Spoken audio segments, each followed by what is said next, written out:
Good morning, guys. Welcome back to CryptosRUs. I am George. Hopefully you guys had a good weekend. Today is a holiday, so I know a lot of you guys are running around doing your own thing. So that is why I'm starting this stream a little late. Normally it's 11 o'clock, but today is a little bit late because I had a busy weekend too. But in today's stream, I want to talk about the best altcoins with huge potential. Yes, I'm going to talk about altcoins today, your favorite crypto. And that's because I know there's a lot of newcomers into this space. They're looking for alternatives to Bitcoin, and they're wondering what is the best altcoins out there with the most potential, with the most moonshot potential that a lot of newcomers are looking for. So that is what I'm going to be streaming today. There's a lot to talk about. I picked, I think, about 8 or 9 of my favorite projects. So these altcoins are ones that I've covered for a long time, and some that are relatively new, but these are the ones that I like the most, that are, I would say, the most stable. They have huge potential, and they have an excellent track record and team going for them. So that's what I like. That's what I look for when I'm looking for a new project. So thanks for tuning in, guys. As always, smash up the like, subscribe to the channel if you are new, so you don't miss out on any of my future streams. And they're usually at 11 a.m. Central Standard Time every weekday, but I have a lot of streams at night and weekends. So make sure you hit that notification bell and follow me on Twitter and Facebook. All right, let's get started. Let me turn my screen. Here we go, screen share. So right now, Bitcoin is pretty steady. You know, I've been talking about how Bitcoin kind of needs to find a level where it can consolidate at, and that's exactly what's happening right now.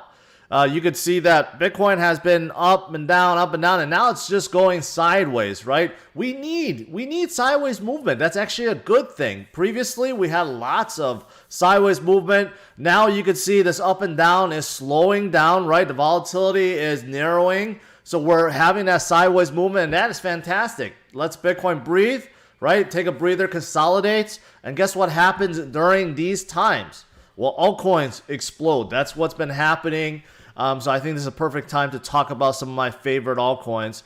But that's what's happening with Bitcoin right now, and I think this is a perfect thing. We let Bitcoin chill until it's ready, and the next leg up is about 40,000, and who knows where it's going to head, probably 50,000 right afterwards, right? So right now we're just waiting for Bitcoin to kind of get out of its rut right now and just kind of do its thing. But looking at everything else, looking at CMC, you can see BTC dominance have dropped quite a bit, 66.2%. The overall market cap is still above $1 trillion this morning. It was a little bit better when Bitcoin's higher, but still at over $1 trillion in overall market cap. And if you look at this list, if you just ignore today's 24-hour, you go back to 7 days, there is a lot. There's a lot of altcoins that have been gaining quite a bit within this last week, and that's because, like I said, Bitcoin's just stalling out right now, which is fine, right? All right, so let's get started. There's three articles I want to talk to you guys about, and this relates not to only Bitcoin, but also crypto in general. Number one is the new SEC chairman, right? This is not official yet. This is Rumorville. The new one is rumored to be Gary Gensler. And he is, he's someone that's well versed with blockchain and crypto. And if he is selected, he's going to be very pro Bitcoin and crypto, which probably means a Bitcoin ETF will be approved and other things will probably be approved or, ruled in favor of in the future. So this is what I was saying. Jay Clayton, right? Not Mnuchin, but Jay Clayton was not very friendly to crypto overall, right? His counterpart before, Giancarlo at CFTC, was. Unfortunately, Giancarlo left, right? And then things kind of stalled out a little bit. But if Gary gets selected, this could be a very positive thing for the entire industry. He has actually taught at MIT specifically about blockchain, right? And crypto. So you could see that, this guy knows what he's talking about. And if he does get selected, I think this will be a very good thing overall. So that's number one. Number two, these two guys also think that crypto, right, is here to stay. And not only that, it's much like the early internet days. And I bring that up because guess what happened during early internet days? There was a lot of up and coming projects. There was a big bubble. A lot of them died, but the ones that stayed around are the ones that are the internet giants of today, right? Paul Tudor Jones, I think he is saying the same thing, but he's staying with Bitcoin. But he says Bitcoin reminds him of internet stocks of 1999, right? Obviously, Bitcoin is one crypto. There's 8,000 crypto. And he's talking about internet stocks in 1999, right? That's when everything was out. The internet was blooming. When the internet was introduced, you know, people hated it. They said public internet sucks. Private internet, intranets are the way to go. Public internet can never equate to anything, we can never do large number of transactions on it. We can never do any kind of sales because it was insecure. And look at what happened, you know, over the last 20 something years, right? So Paul Tudor Jones is saying that, referencing Bitcoin, because there's a lot more that's coming to Bitcoin. But, you know, honestly, if you think about it, Bitcoin is a store value, right? It can become a currency, but no one's using it for that reason right now. But everything else, all the altcoins, are kind of like the internet stocks of the 90s, with one big exception though. They're valued a lot higher, so that's the difference.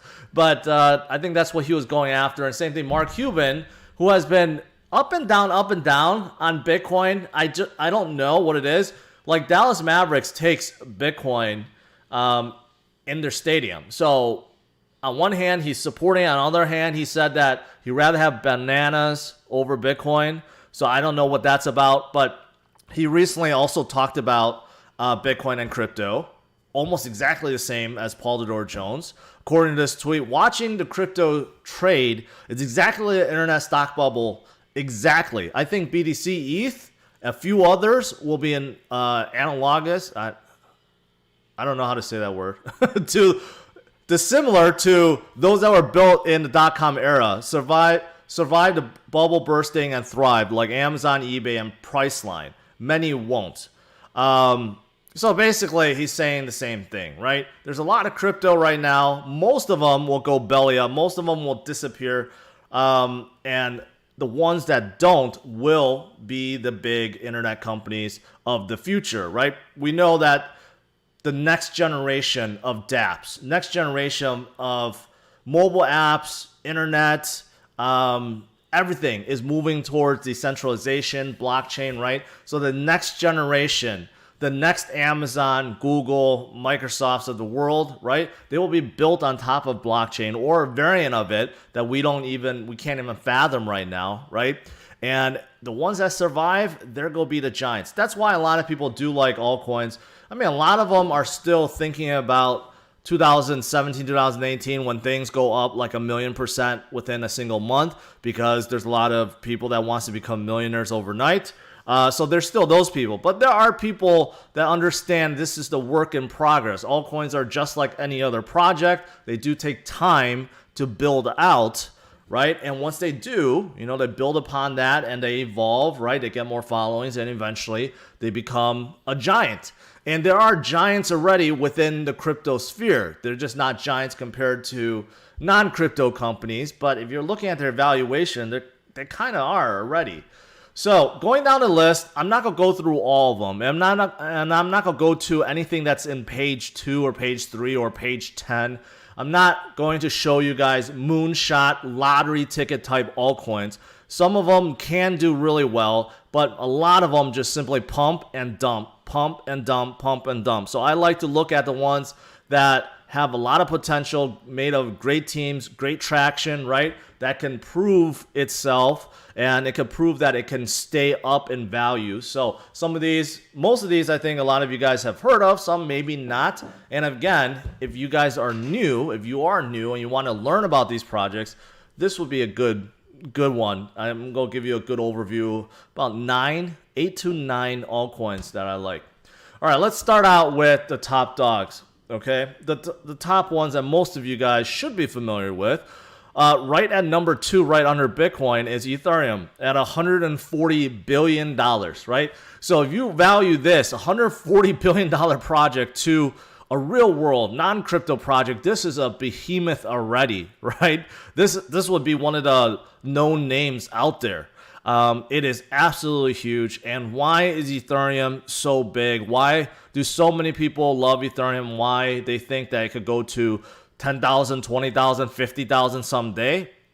Well, it's the one that started it all. It's the one that started smart contracts with blockchain.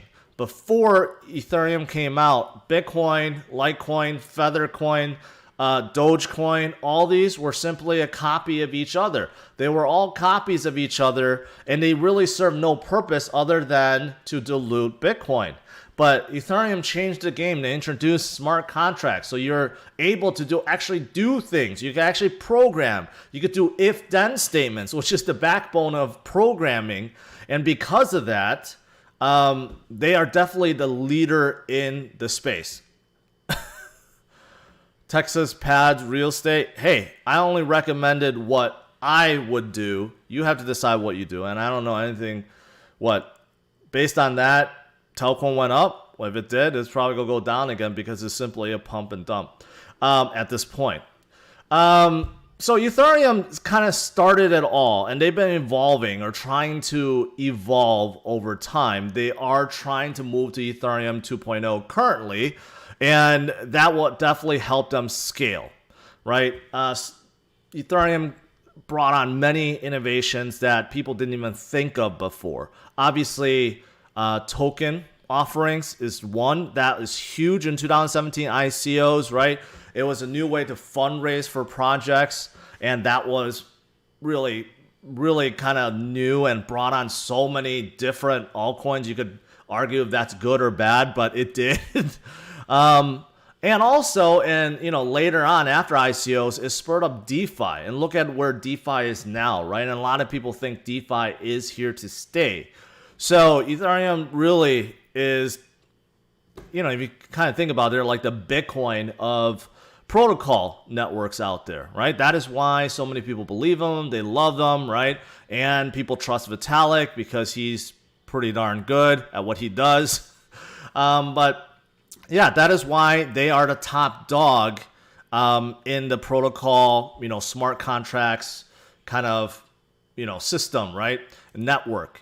And they are moving to Ethereum 2.0. They just call it ETH 2 now. I thought it was always ETH 2.0. They have just launched Beacon Chain. And then now they're working on sharding, which will basically make it go a whole lot faster, although there's a lot more projects out there that already have this in place, but they're working on that, estimate 2021. And then finally, 2022 is when they dock it all, they combine it all, because right now they have the Beacon Chain that is up and running. They have a lot of ETH that's staked in there, right? They're working on sharding, but then, they have all the miners right now that are still using the GPUs to mine ETH. They have to combine it all, right? And become one big mainnet. So that's going to come, unfortunately, next year. So that's not going to come this year. And who knows when sharding will be done. So there is still some time before it gets to where people want it, right? And it really gets to a point where it could actually be used for mainstream adoption, because right now the gas fees are enormously high because of DeFi. It's congested. They definitely need to scale, but this is a work in progress, right? So this is the reason why it's up here. And if you're looking for something that's not Bitcoin to buy, right? Ethereum is definitely one that is kind of like a blue chip right now, right? It's relatively stable. Obviously, it has a big market cap, right? There's still a lot of room, a lot of potential to go. And another thing that I really like is Grayscale. I've talked about Grayscale so many times in the past about the Bitcoin Trust, but look at what other trust is blossoming, right? This is from 3 days ago. Ethereum Trust is huge, and it keeps increasing, which shows that even though most institutional investors, they're concentrating on Bitcoin, a small part is also concentrating on Ethereum, which is why this is also growing too. So I like that, right? So they kind of see it like what I just said, right? Kind of like the Bitcoin of network protocols, which is Ethereum. So some of them are putting some money into it. So that could definitely carry them really, really far. As much money is in Bitcoin, right? Think about if that flows into the Ethereum trust, which will also help buy Ethereum, right? It will definitely help them move up in a big way too. So number one is Ethereum. Most of you guys know them. If you don't, hopefully that gives you a broad overview, right?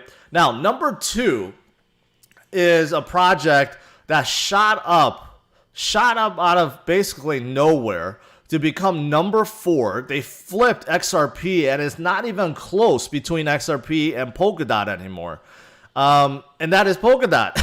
So Polkadot shot up to number 4, and they are on a crazy run. Now, this is not the first time we have seen this with the big cap. We have seen big caps do similar things. We have seen XRP flip. At one point in time, it actually flipped above Bitcoin. That's how hot they were, right? We have seen XRP, not only XRP, but we have seen Chainlink go up and climb the ranks, right? So we have seen big caps make big moves. But Polkadot is certainly making a lot of big moves recently.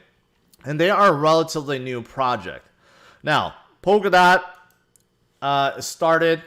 was started by Gavin Wood, who is a co-founder of Ethereum.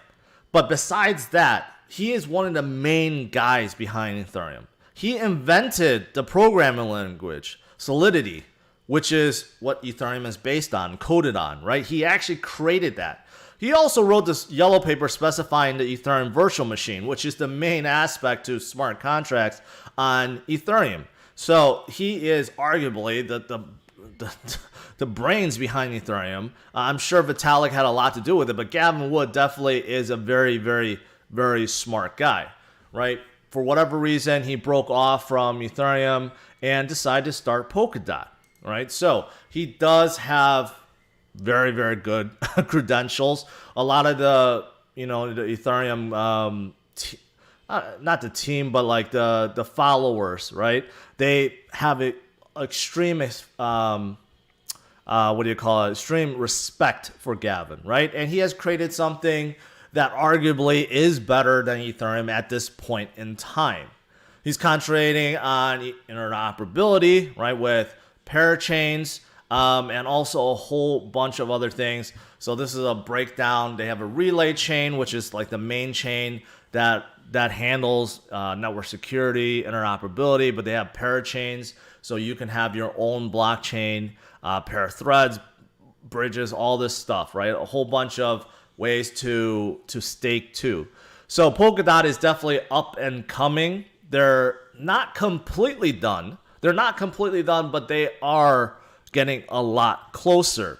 And what I like also about Polkadot is that they have a sister chain or a cousin chain that a lot of you guys know of, Kusama, which is basically the same thing, except they made it so that the network upgrades are a lot faster and there's a lower requirement to start your own parachain. But besides that, the two are basically identical. And Kusama has also been going up like crazy recently, along with Polkadot, but not as much so. So basically, there's a two-chain setup. One is almost seen as like a test bed for Polkadot. For new developers, if they want to do anything, they could go on Kusama and deploy and see how it is. And if it's good, they could then deploy on Polkadot. So they have a two-chain setup also that I think is a very good setup. You don't hear this a lot with any other blockchains out there. And finally, I did find this, and this may explain why Polkadot went up so much, is because NFTs.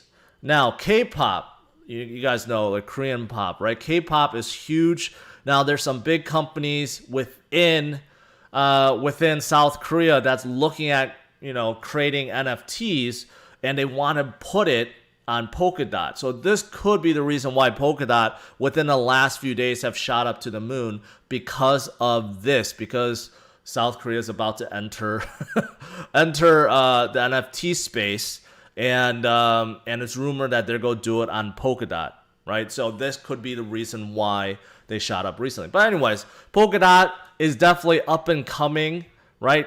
Founded and created by an excellent leader. And they seem to have all the respect and the momentum going for them. And I don't think there's any reason to expect that that will stop. So Polkadot is definitely another one that I do like. Now, moving down the list, I'm just going to skip over XRP. Cardano.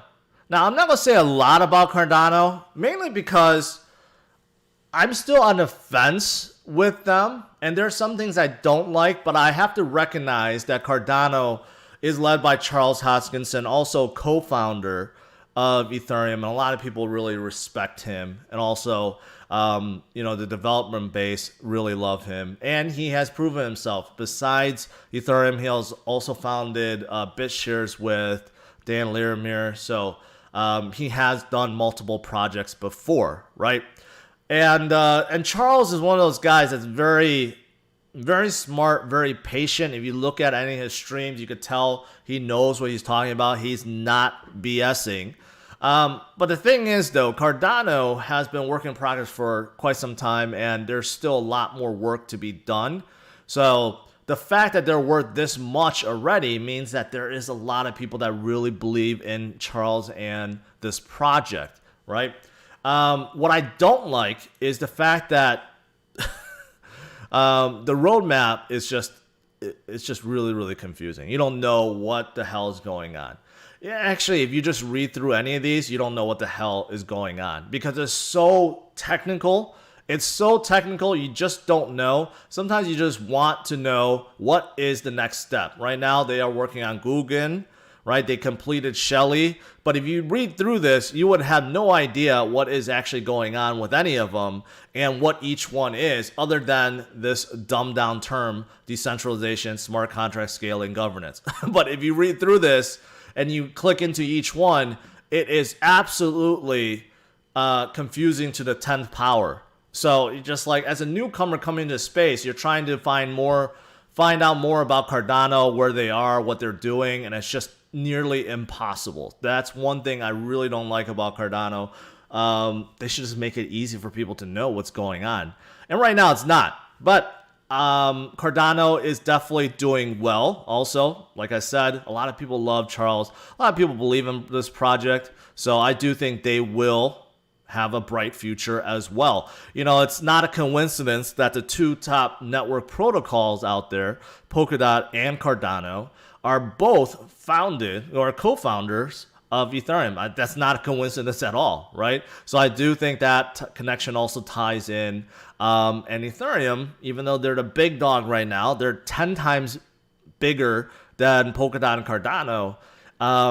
That's not a guarantee that they will stay up there forever, right? These two guys are gunning for them, and they're climbing up very, very, very fast. So Cardano, also another good one. What about after Cardano? Well, the next one is Chainlink. Now, Chainlink, I've talked about a lot in the past, but the best way to think about it is Chainlink is Oracle setup.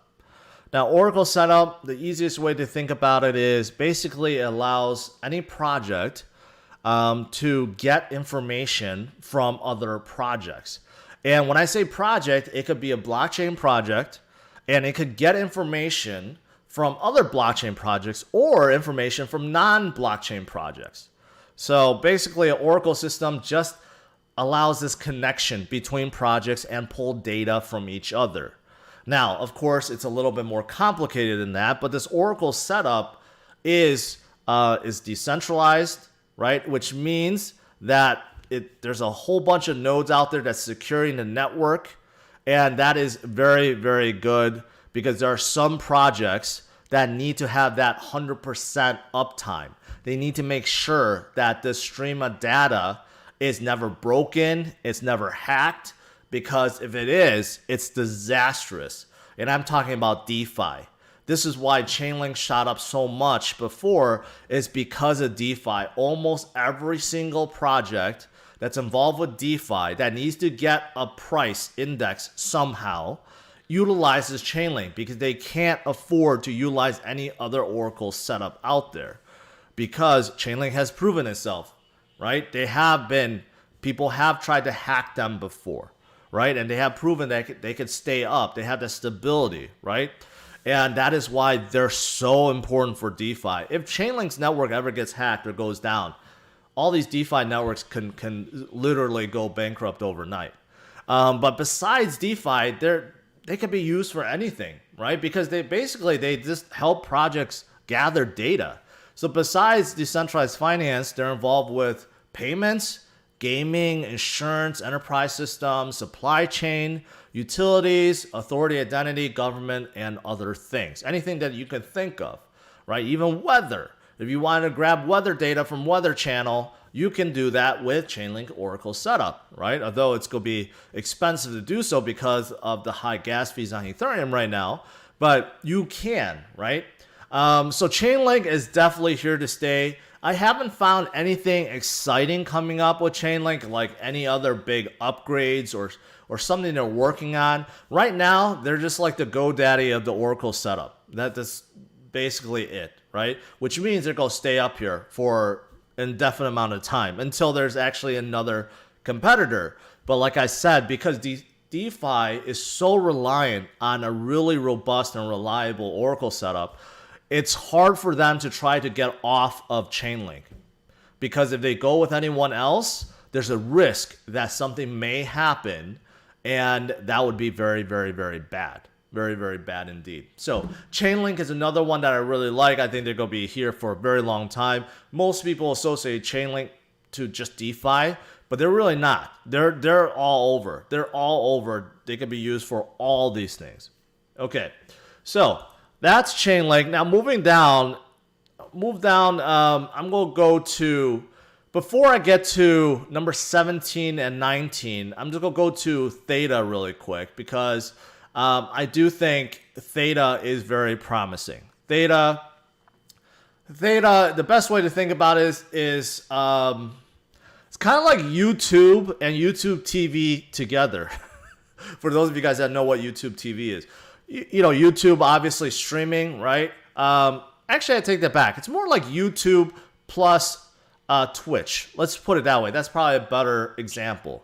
So Twitch is all for gaming, and they definitely have that. But they also have way more than that. They actually have legit TV channels that's running too. There's a lot of Asian companies that's running their TV channels on Theta now. And also, I didn't know this, even the World Poker Tour is launching on Theta TV. They're going to broadcast replays and so forth on Theta. So they're kind of the best of both for a decentralized version, I guess, in terms of Twitch, gaming, and everything else, TV streaming combined. So that's Theta. They have an awesome group of advisors that's co-founders of YouTube and Twitch, right? So these are the ones they're going after. They also got a blockchain patent for streaming. No one else has that. And they're working towards their mainnet 3.0, right? Where you can stake and T-Fuel will also be burned. So they have a dual token setup. So that kind of prevents collusion and all that stuff, right? And you can put up like an edge node. I think they call it edge node, and actually help the network, right? Because there's a lot of bandwidth that needs to be, spread across because of all the streaming and so forth. You can run like an edge node or an edge something and actually get rewarded with T-Fuel. So they have a lot going for them, which is why they also moved up quite a bit in 2020. And I do think going forward, they're gonna be huge. This is one of the things that a lot of people is waiting for like a decentralized version of, say, YouTube, which is just unstoppable at this point, or a decentralized version of Twitch, right? So this is kind of like the best of both worlds, right? So I do like Theta quite a bit. Now, going back to some of the other ones that I just skipped over, Uniswap and Aave. Let me go over them real quick. Uniswap is the biggest DEX out there, and DEX is a decentralized exchange, right? So right now, most newcomers in the space, they're using a centralized exchange like Coinbase or Gemini or Kraken, or if you're using a finance app like Robinhood or PayPal or Cash App, they're all centralized, meaning that they are controlled by a person or entity. Also, they control your private keys. They have the wallet, within their setup. And yes, you can access it, but ultimately they control it, right? This is all, that's why they're all considered centralized. Where DEXs is different. They don't hold anything. When you make a trade, it's all straight off of your own wallet. So it's a little bit different. In the past, liquidity was a problem, but with the new age DEXs like Uniswap, liquidity is really not that much of an issue anymore, although it still lacks compared to centralized exchanges. But the reason why I like Uniswap is because they are the biggest one in the space. Uniswap got a bad name for itself when yield farming got so popular, right? And every single token was just being listed on Uniswap. People were going on and buying, and they're just wrecking themselves. But ultimately, it is a DEX, right? And if you go to DeFi Pulse and you look at how much collateral is locked into DeFi right now, it just keeps climbing and climbing, almost $25 billion. And guess what? Uniswap is the biggest DEX by far. So that is why I like Uniswap, because I think as more seasoned players, right, not newcomers will probably not use something like Uniswap, but more seasoned players in the game that is looking to get away from centralized exchanges and they want to just trade with a DEX. I think Uniswap is definitely the one that everyone looks at right now. So I do like Uniswap quite a bit. The other DeFi play is Aave, which is number 3, and it is not the biggest lending platform, but it works differently than Maker. Okay, so that's why Maker is not as high, but Maker has been making moves recently. I do like Aave because before I recommended a project called Xlm. This was years ago. This is before DeFi really was even called DeFi. DeFi didn't really exist when Xlm came out.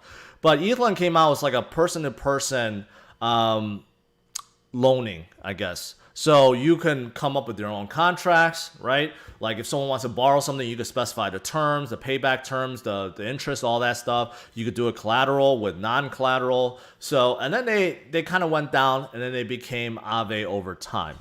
So Aave is exactly that. Basically, it's a system that allows you to stake and also borrow, right? Now, borrowing, you got to watch out because you can get liquidated if what you're borrowing drops tremendously in value. You have to worry about that, right? But a lot of people do utilize it. And also a lot of people utilize it just to make interest on their crypto. So you could see this list. If you deposit, you get quite a bit for some of these things. Like for Gemini dollars, if you deposit, you get 20% APY. That's insane. I don't know why. They must really want Gemini dollars right now. Do you know, Kathleen, thinking you could buy DeFi Pulse Index to get a basket of DeFi without finding coins on, okay, where do you get the DeFi Pulse Index? Where do you buy the DeFi Pulse Index? And I'm not sure that's a good thing because not everything on DeFi Pulse is a good project. So, but it's good to know. But where do you get it at? On Uniswap? Probably.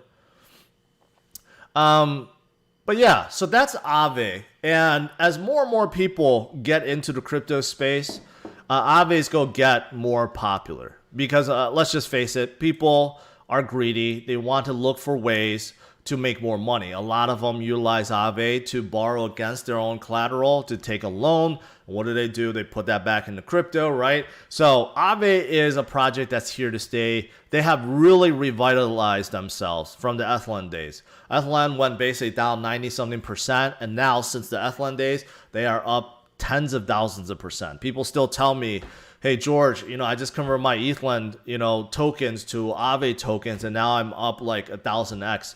It's crazy how much they have taken off since the early days. But I'm glad because before they always showed potential, and now they're really showing their true potential.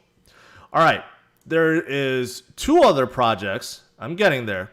The next one is VeChain. Now, VeChain is one I talked about for a long time. A lot of you guys know about VeChain. But they are a protocol network, the biggest one in China. And let me just bring this up. And they have formed literally a partnership with every single big company out in China and also outside of China. First of all, they're partners. DNVGL is huge. PricewaterhouseCoopers is huge. They are not just partners, they're actually investors. They own part of VeChain. So those two partnerships have really brought them to a lot of new places, especially DNVGL, which is just a monster. They pretty much do everything. But if you look at some of the partnerships that VeChain has made, it's insane. Okay, insane. So China Unicom is one of the biggest telecom providers in China. We're talking about like hundreds of millions of people within there, right? BMW, they have a light one with them, with one of their incubator programs. Renault, automaker, right? People's Insurance of China, which is one of the biggest insurance companies in China, but not only that, in the world. Energy company, T, that's huge, right? And then Norway and Walmart of China is huge. Shanghai Gas is huge. Haier is huge, the biggest appliance maker in the world. H&M, and this list only listed up to July 5th. Even after that, there was another one. Where's the other one? This one. The U.S. seafood import platform, No Seafood. They are absolutely huge, right? So VeChain makes all the right partnerships. They're already live, and they are going to be a monster in the future. Right now, I think what's holding them down is because they're a Chinese-based company, right? But China is doing a lot of things behind the scenes right now. A lot of things behind the scenes. They are they're already testing their digital yuan, and they're having all the financial apps, I guess, of China, getting their wallets ready, getting digital currency, the wallets, everything. They're preparing, right? And I think once they go full-blown crypto, VeChain is going to explode, right? So I really like them. And VeChain 2.0, they're working on it. Basically, they're going to make VeChain even faster. They realize that there's a lot of transactions happening right now, and they want to make it even faster, so they are working on VeChain 2.0 already, right? So VeChain is another one that I've supported for a long time, really love them, and they have a lot going for them. Now, the last one I'm going to cover on this list is one that I just covered recently, because after covering them, and I'm going down the list quite a bit more, no, I didn't. The one I covered recently is Voyager, and I'm going to put that up again because I think they're a fantastic project. They're basically a lightweight version of Coinbase. They're a financial app where you can buy and sell and also stake. But they're a brokerage. They're not actually exchange. So it's kind of weird. I want to say they're exchange like a Coinbase, but they're not. They actually partner up with a ton of exchanges for liquidity. And they are commission free. So your trades are literally free. And they have a whole bunch of crypto on there. Their mobile app is pretty good. And you could simply leave your crypto on there and earn rewards without staking, without like putting it on Aave, let's say, and you have to stake in there for rewards. You can leave it on your Voyager app and also collect interest.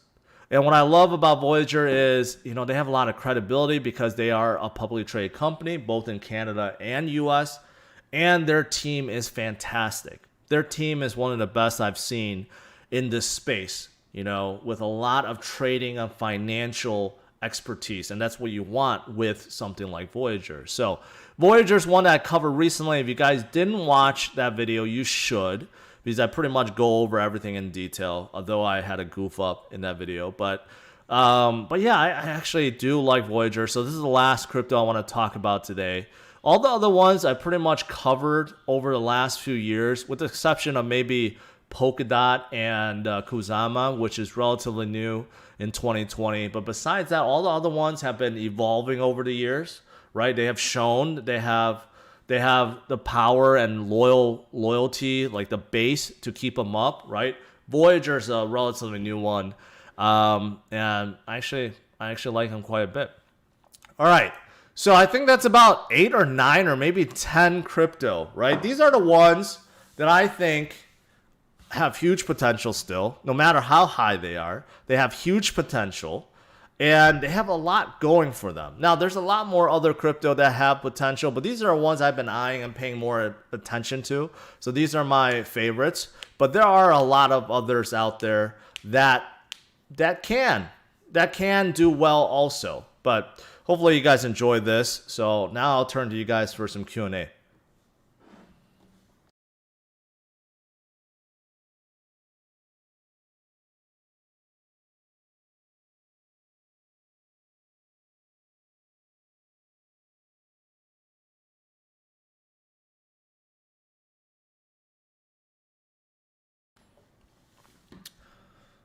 So I see a lot of people asking about AP3 and Graph. So I'll pull this up. If I could, API 3. So API 3, 50 million. Do I have a mic on? Yes. It's on Uniswap, OKX, some of the bigger exchanges. So I guess they've been okay, here we go.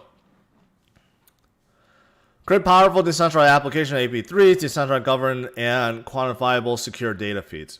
Okay, so they compete with Chainlink, right? Now, I could see why a lot of people want to get into API 3 is because they are very, very, very inexpensive compared to Chainlink. But Chainlink, like I just got done saying, is one of those projects where the bigger it gets, the harder it is for anyone to compete with them. Just kind of like it. I don't know. The best example I think about is like eBay. And the reason being, if you think about eBay, the bigger they are, the less chance that there's a competitor because all the items that are on eBay, right? You have buyers and sellers. The sellers want to sell at a marketplace with the most buyers, and the buyers want to buy at a place with the most products. So that is why there is no competition to eBay, really. You have other places you could buy from, right? But not really like eBay. And with oracles, I know it's not buying and selling, but it's the same kind of concept. Is if you have a project that needs reliable data, would you take a chance on API 3 or would you just go with Chainlink because it's proven itself? Especially if you're a DeFi project where you have to make sure that the price feed is 100% up and 100% accurate. Because even if it's off by $1, hackers will be able to utilize that and take advantage and basically make you lose a lot of money. And that has happened before with other projects that have used other oracles, right? So I find it hard for others, if you just think about logically, that other projects will utilize API 3 versus Chainlink with their huge, vast network already, right? So that is one reason why I'm not so bullish on Oracle plays, because I used to cover Band, and Band was also a big Oracle project too, relatively speaking, okay? They were like the second biggest, once upon a time, and they haven't really caught up. And they suffer from the same thing. It's because once Chainlink established themselves, it's hard for projects to take a risk on anyone else. So because of that, I'm not going to be so sold on something else like API 3. Now, let's look at what GRT graph, the graph. Why did they have to add the in front of it? Now, Graph is pretty big, 764 million, and they're on Binance and Coinbase Pro. Of course, if you're on Binance and Coinbase Pro, you're pretty much set. All right, so I'm not familiar with Graph. So APIs for Vibrant, Decentralized Future. The Graph is an indexing protocol for occurring networks. Like, okay, anyone can build it. Okay, so again, they seem like they are a Chainlink competitor. But this might be a little bit different. Anyone could build and publish open APIs called subgraphs, making data easily accessible. So yeah, so this is a little bit different. So this seems like it not only helps you query and retrieve data, but also helps projects make APIs so that others can grab from them. This is something that Chainlink doesn't do. So that is actually a good separator for the graph. And plus the fact that they are on two of the biggest exchanges out there. So subgraphs can be composed into a global graph of all the world's public information. This data can be transformed, organized, and shared. Yes, basically. I mean, it's a fancy way to say it. API is just a fancy way to say that you can allow anyone to grab data from you. You're creating a subset of like a structure for other projects to feed from, right? Say goodbye to custom servers. Before, the graph teams had to develop and operate proprietary indexing servers. This requires significant engineering and hardware resources to break and broke the important security properties required for decentralization. Web3 is a new stack for radically different internet. So it sounds like they have created something that makes it much easier for you to basically create APIs for other people to feed from. And it says you don't have to have customer servers. So it makes it sound like they can host it on their own, or they're hosted on their network, which will also be a pretty good thing too. I'll be honest, this is the first time I came across Graph, and this sounds like it is actually different. It is actually different, and I actually do like that quite a bit. Many projects are using a graph in production already. Uniswap, Synthetic, Decentraland, Aragon. I actually covered Aragon a long time ago. Wait, no. Maybe I'm thinking of somebody else. Uniswap, if Uniswap is using them, it's pretty good.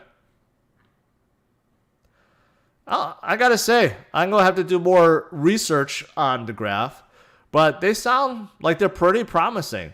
I think the biggest thing that's drawing to me is right now is the fact that they allow anyone to create a subgraph, basically a way for others to grab data from your project. I think that's pretty big, because Chainlink is one way. Chainlink is used for just basically pulling data, but they don't help you create that at all, right? Where if the graph does it both ways, they allow you to grab data, but also publish data for others to grab. That is actually a unique thing. So I actually like it. So whoever brought up the graph in the chat, well, I think a few people did. So good for you guys. I'll look into the graph more. So it actually does sound pretty good.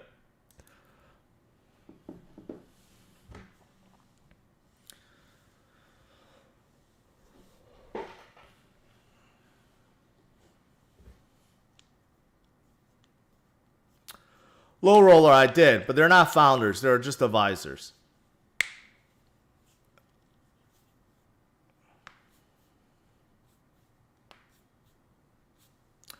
Sean, I do agree with that, but I mean, that is true. Charles does a lot of podcasts and explains what's going on. But, you know, most people that's checking out, right? Like me. Obviously, I've seen a lot more projects, so I could kind of get it right away. But when I look at something like Cardano's roadmap, like I should be able to get it. And the fact that I don't even get it, which means that you really have to be like a blockchain developer to really look at this, or a philosopher or a mathematician to be able to get what they're saying. That's just overcomplicating things. Why do you have to do that? Why can't you not put it in a smart, easy to read, manner to get a project, right? Or the steps that's involved. So that's the thing that I don't like about Cardano. And a lot of people also don't like them because it's been a work in progress for a long time. But yeah, I mean, it's up here for a reason, right? So we have to see when they're fully done what they're capable of.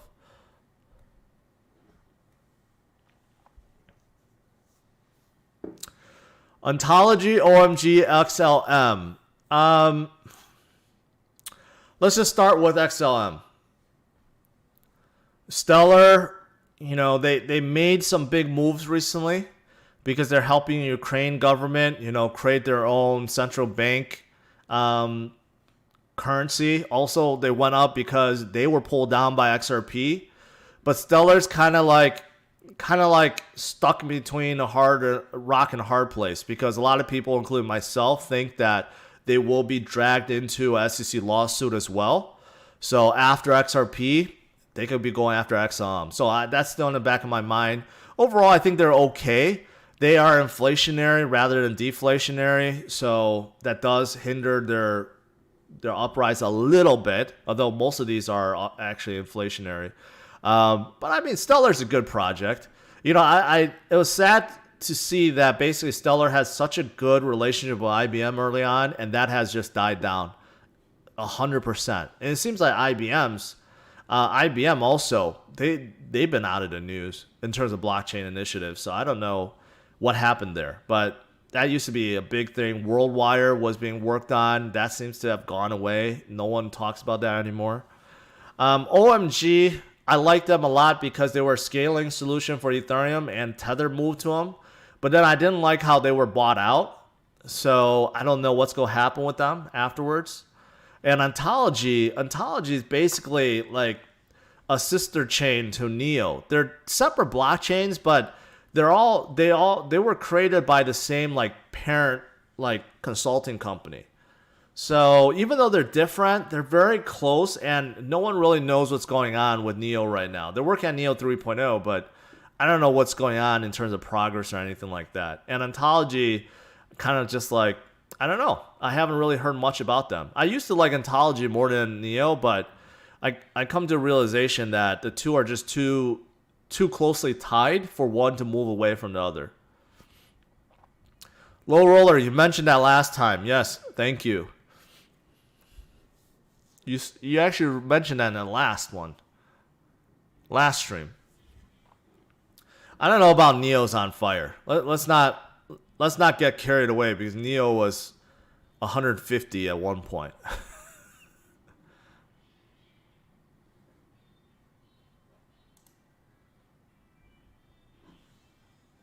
Fusion, man, I haven't talked about Fusion in so long. Fusion was also a project I was big back in the day, but they just have done nothing. They have done nothing. They basically allowed token transfers, right, without utilizing atomic swaps or anything. They had a unique setup where you can basically transfer tokens between different blockchains. But they started promoting really bad projects, and I remember after that I got really turned off, because at first Fusion was talking about working with banks, and they had, you know, commitments of billions and billions of dollars, and then they started working with some used car business that made absolutely no sense. And that was years ago, and I'm like, I don't know what Fusion is doing. So I kind of got off the Fusion bandwagon then. But you know, if they're getting involved with DeFi, I think that's a natural transition. But I don't know if they're even done, because for the longest time they weren't done with their swapping either. I forgot the name of it. I got some XRP just for fun, SJK. I don't know if that's gonna be fun for you while everything else was moving up and XRP stays the same.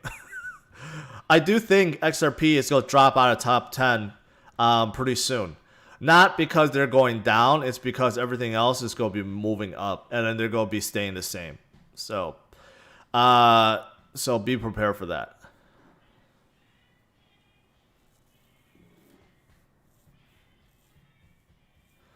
GTO Gifto, I got off that bandwagon because it was obvious they were making no traction in the West.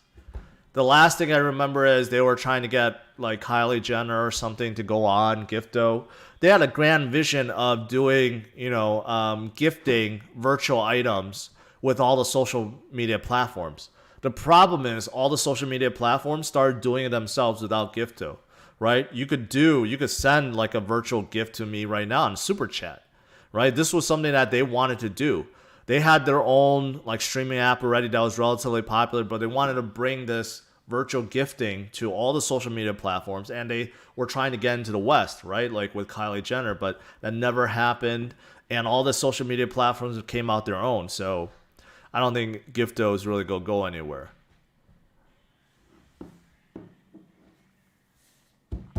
Connor, you're going to have to rewind because I talked about VeChain already.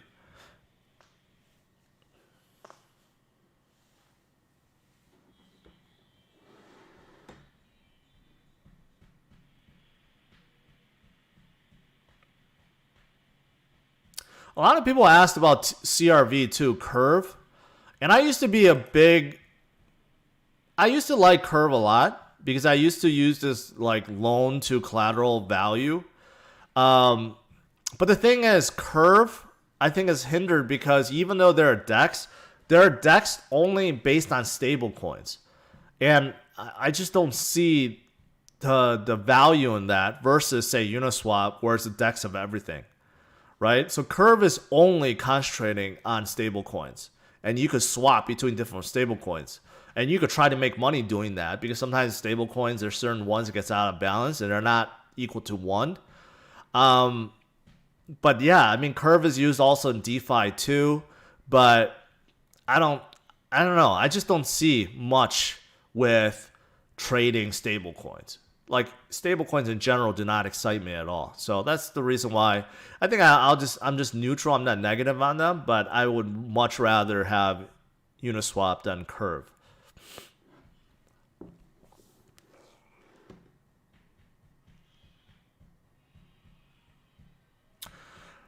I'm not a fan of LTC.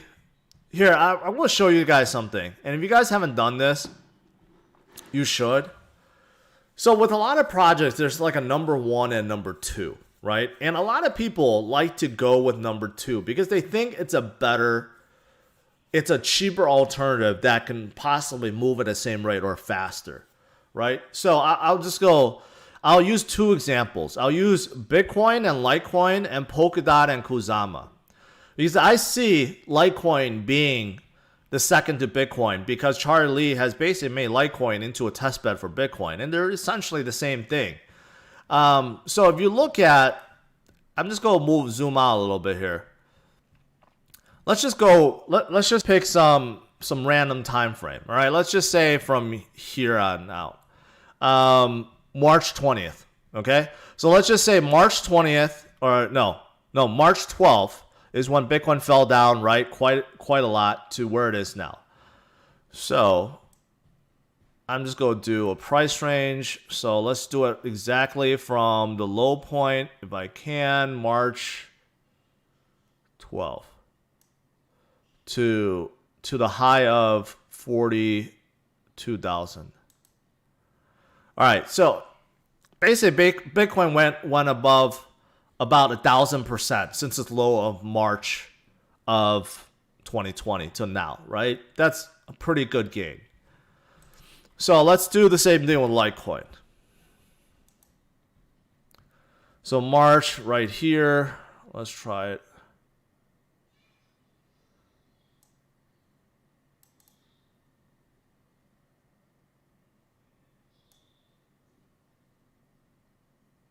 Okay. So low of March for Litecoin was around $25 and to the peak about 640%, right? So this is what I'm saying. Just because you're buying number 2, you're buying something cheaper that is supposed to be an alternative form of number 1, does not mean that it's going to move faster. So even though this is good gains, 640% gains, it pales to the 1,000% gain that Bitcoin just had, right?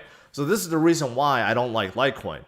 It will always trail Bitcoin. It will never surpass Bitcoin because there's just no way. It's number 2. It's digital silver to digital gold, right? There might be points in here, like maybe this spike, that moves a little bit faster. But if you expand out, it will never move faster than Bitcoin.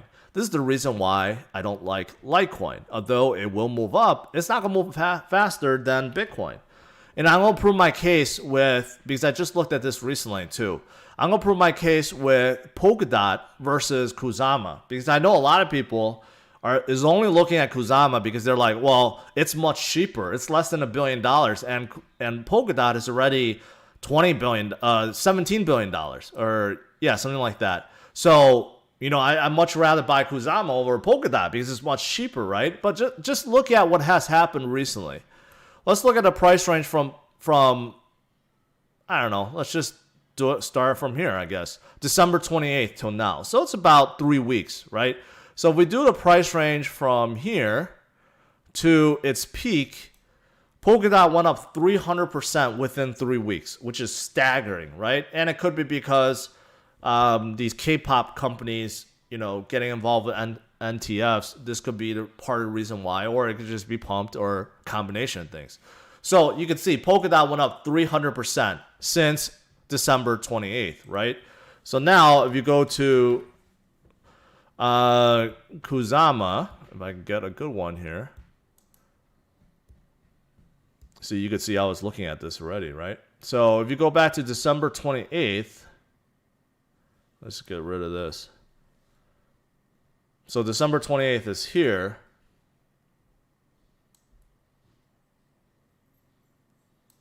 Kusama went up 170%, right? Because Kusama is number 2 to Polkadot number 1. So just because you get number 2 that's much cheaper than number 1, do not think that it will outperform it. Normally, you bet on the biggest horse and the fastest horse, the leader. So number 1, number 2, there's a big difference. So I was trying to prove my point. This is why you don't buy Litecoin over Bitcoin. And this is also the reason why you don't buy Kusama over Polkadot. Because the number 1 will always move faster. Especially if you spread out the time frame, right?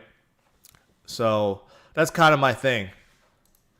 And you guys could look at this from a number of different projects that have kind of like a number 1 and number 2, right? So it's not just with these.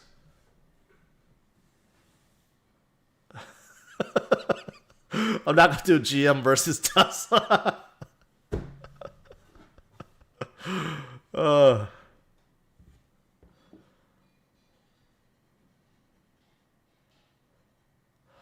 right, guys. I think that's it. Overall, like I said at the beginning of the stream, Bitcoin just taking a breather, going sideways. That's fine. When it does that, it helps altcoins in a big way, and we have seen altcoins move up in quite a big manner recently, right? And overall, today I just want to do something different, share with you guys some of my favorite altcoins, the ones that I still think have a ton of potential, right? That has a proven team, proven track record, and a lot of them still have a lot of room to grow. So hopefully you guys enjoyed it. Smash up the like, subscribe to the channel if you are new, and stay tuned for my future videos, right? And also follow me on Twitter and Facebook, and check out my Patreon page and my Teachable page. All right. Thanks for tuning in, guys. Take care. Oh, yeah, I do have something. I forgot.